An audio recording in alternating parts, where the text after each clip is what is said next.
Tikrai savo instruktorės darbe, kiek aš žinau, tikrai įspūdinga patirtį, ar ne?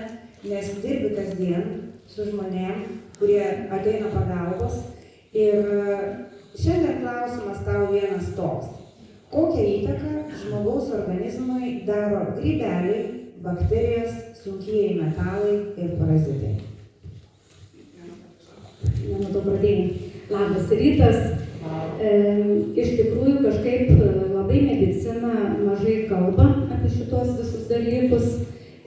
Nors jau po truputėlį galima girdėti, kad medikai sako, reikia žiūrėti žarnyno mikrobiotą, atkreipti dėmesį, koks jūsų maistas, kiek saldumynų valgot. Dažnai būna pacientai atveža vaikus ir vaikai yra nevalgus, pakeipanėlė, mažakraujystė, dantų griežimas, vaikai nesusikaupia. Ir iš tikrųjų medikai tai dėmesio nekreipia, jie daugiausia sako, čia turbūt yra nuo streso, tai yra nuovargis, mitybos nebuvimas, bet niekas nekalba apie tai, kad kas tas stresą, kas tas ligas sukelia, tai yra būtent nešvarus žarnynas ir ne tik tai žarnynas. Pas žmogų būna visuose audiniuose praktiškai grybelių, būna pirmuonių, būna parazitų, tai yra kirmėlių, tai yra bakterijų įvairiausių. Ir visada savo pacientams sakau, kokia mityba jūsų yra, ką jūs valgot, kiek vaikas cukraus gauna per dieną, kiek pyragėlių, kiek čipsų, nes būtent cukrus maitina grybelius, maitina parazitus, maitina būtent kandidą grybelę. Ir ypač, kaip ir Valerija sakė, piliorio bakterija dažnai žmonės turintis net nesupranta, kokią žalą daro visi šitie grybeliai, parazitai ir pirmuonys.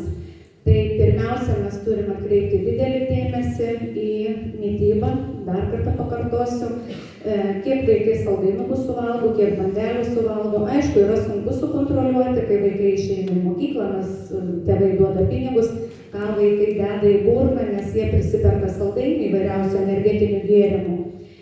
Tai būtinai reikia žiūrėti ir valyti žarnyną, kas iš Neolife papildų padėtų, tai prevencija, tai yra garlikas, tai yra superinis produktas, kurį tiesiog tėvai duoda vaikam ir žiūrėkit, baigėsi ir mažakraujystės, baigėsi pilvo pūtimai, bakteriozas, baigėsi dantų griežimai, todėl kad sumažėja bakteriozė žarnyne.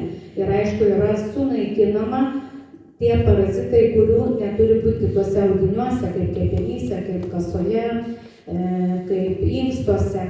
Tai va, garliką būtinai duokit ne tik tai, kada vaikas arba suaugęs žmogus peršala, net ten gerklės skauda, temperatūra, bet kaip prevencija. Ir ypač ateina pavasaris, imunitetai yra nusilpę, tai va dabar pats laikas šitos parazitus ir valyti. Taipogi grybeliai valo ne tik tai kirmėlės, bet ir tą pačią kandidą ir pioliari bakteriją. Toliau, kitas produktas būtų labai reikalingas prie visų šitų dalykų, tai yra alijošinis gėrimas ir atrodo, mes jį daugiausia geriam tada, kada skauda skrandis, kada yra virškinimo sutrikimai, bet žinokit, irgi prie pilorio bakterijos ir prie kandidos taipogi šitas produktas reikalingas. Toliau, betaguaronas. Kadangi betaguarodai yra cinko, seleno ir jie yra labai reikalingi išvalyti sunkiesiem metalam. Atminkim tokį dalyką, jeigu pas žmogų yra didelis kiekis bakterijų, tai yra bakteriozė, jeigu žarnyne yra parazitų, tai yra kirminų, tai kirmėlis suriša sunkiuosius metalus. Tai va, tai būtent sunkiuosius metalus padės išvalyti betaguarodas. Aišku, sunkiųjų metalų ne tik tai mes gaunam, tarkim, sakykim, su maistu per orą, bet žinote patys, kad tie patys kontraceptikai, kuriuos vartoja jaunos moteris arba moteris, tarkim, turi sunkiųjų metalų. Tai va, jeigu jau yra tai buvę, jeigu vartojote kažkada kontraceptikus, tai būtinai pavartokite daugiau betaguarodo, kad tiesiog išsivalytų organizmas. Toliau, cinkas. Tai cinkas irgi kaip imunomodeliatorius. Cinko taipogi biobakterijos, bijo tie patys parazitai ir kandida grybelis. Aišku, gerosios žarnyno bakterijos, tai čia būtinai prie viso šito, kada išvalom toksinus iš organizmo, mes turim atstatyti mūsų mikrobiotą. Tai va, tai būtų tokie pagrindiniai dalykai. Aišku, žiūrėkime maistą. Tie patys bananai šiai dienai turi labai daug cukraus, kai kurie vaisiai, ypač vynuogės, turi daug cukraus ir antibiotikai, būtent paukštiena, kiauliena, net ir žuvis yra auginama su antibiotikais ir jeigu žmonės sako, aš antibiotikų nevartojau, bet vis tiek imunitetas yra silpnas. Bet žinokim, kad su maistu gaunam antibiotikų, o antibiotikas yra kandidos maistas ir kitų pelėsinių grybelių. Tai va.